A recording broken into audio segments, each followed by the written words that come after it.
Salut tout le monde, c'est Magie Expliquée, j'espère que vous allez bien. Alors aujourd'hui on se retrouve pour un nouveau tour de magie. Vous allez voir, c'est super rapide, on aura juste besoin d'une paille et d'une ficelle, donc tout le monde pourra le refaire à la fin de cette vidéo. J'espère qu'il va vous plaire, on va tout de suite passer à la démonstration du tour et ensuite à ses explications. Allez, c'est parti. Alors pour ce tour, comme je le disais dans l'introduction, on a juste besoin d'une paille qui est tout à fait normale, que je peux donner à examiner à mon spectateur. Jusqu'ici tout va bien. Et là, on a une corde, sauf que c'est pas n'importe quelle corde ou ficelle, c'est une ficelle magique. Donc on va commencer sans plus tarder, je vais prendre le bout de ma ficelle et l'introduire comme ceci à l'intérieur de ma paille. Je vais tirer dans la paille, ce sera plus rapide. Hop là, voilà. Et donc, je peux demander à mon spectateur à ce moment-là de tirer sur un bout de la ficelle, il se rendra compte que l'autre bouge, il s'agit bien de la même ficelle, hein. C'est coordonné, voilà. Donc ce que je vais faire maintenant, c'est que je vais plier la paille en son centre, juste là, comme ça. Et donc encore une fois, hein, ici, si je tire sur un bout de la ficelle, l'autre bouge. Comme ceci, voilà. Il s'agit toujours de la même ficelle. Et donc maintenant, ce que je vais venir faire, c'est m'équiper d'un ciseau. Et donc forcément, si je coupe la paille en son centre, je vais couper la ficelle avec, qui est à l'intérieur de la paille.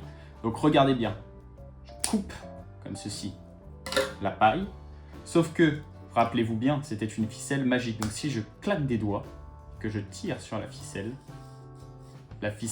elle, est complètement intacte, tandis que la paille, elle, sera coupée à tout jamais. Voilà, je vais tout de suite passer aux explications de ce petit tour de magie. Donc pour ce tour, vous allez avoir besoin d'une paille et d'une ficelle, jusque là vous l'avez vu dans la vidéo, d'un ciseau forcément très important pour la fin de la vidéo. Mais ça ne s'arrête pas là, on va aussi utiliser un cutter, cutter, je pense que c'est cutter.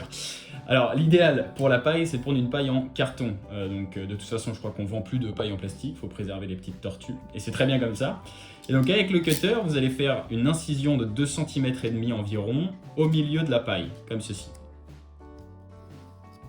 Une fois que vous avez bien découpé votre paille en son milieu, c'est un petit détail, mais comme c'est des pailles en carton, elles sont faites de plusieurs couches et couper vers l'intérieur de la paille, ça pourrait obstruer le passage. Donc pour la ficelle, c'est pas idéal. Essayez de vous équiper d'un petit bâtonnet comme ceci ou n'importe quoi qui fait moins de la dimension de la paille pour adoucir tout simplement l'intérieur de la paille. Comme ça, la ficelle pourra passer.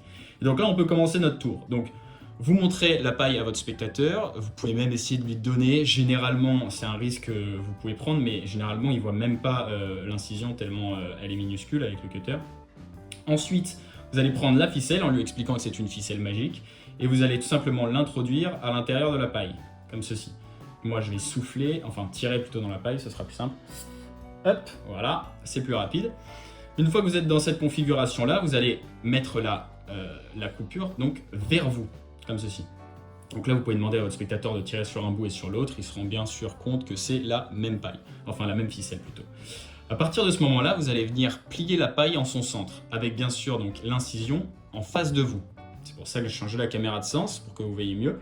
Donc là, je plie la paille en son centre. Jusque-là, le spectateur ne se rend compte de rien. Et ce que je vais venir faire maintenant, c'est mettre l'ensemble de mes doigts devant la paille, comme ceci, et tirer sur les deux bouts. Donc de la manière suivante, la ficelle va forcément sortir de la paille. Donc je vous montre ce que ça donne ça. Très important d'avoir fait une incision assez importante, donc de 2,5 cm environ, pour pouvoir baisser mes doigts sans même que le spectateur ne s'aperçoive que la ficelle est derrière. Donc une fois que vous êtes dans cette configuration-là, vous l'avez compris, vous pouvez bien sûr retirer sur la ficelle, histoire de montrer qu'elle bouge bien en mode coordonné. Vous allez venir avec votre ciseau, expliquez à votre spectateur que vous allez couper la paille en son milieu et donc forcément la ficelle avec. Sauf que vous avez compris, vous ne coupez que la paille à ce moment-là. Et là, très important, vous allez donc baisser les deux pailles, comme ceci, pour les mettre dans votre main. En monter une, comme ceci, le spectateur ne voit pas la ficelle qui sort de la paille. Et vous allez tout simplement lui expliquer que c'était une ficelle magique et qu'elle n'est pas coupée. Aussi simple que ça.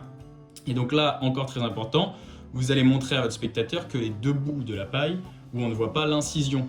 Voilà, vous pouvez très rapidement les tourner, comme ça il n'a pas le temps de voir l'incision, mais ça s'arrête là. Voilà, c'était un petit tour très sympathique, j'espère qu'il vous a plu, et j'espère aussi que vous allez pouvoir le réaliser le plus vite possible. Normalement ça ne demande pas beaucoup d'entraînement et pas beaucoup de matériel, donc c'est assez cool. Sur ce, moi je vous souhaite une bonne journée, et je vous dis à plus pour une prochaine vidéo. Allez, ciao!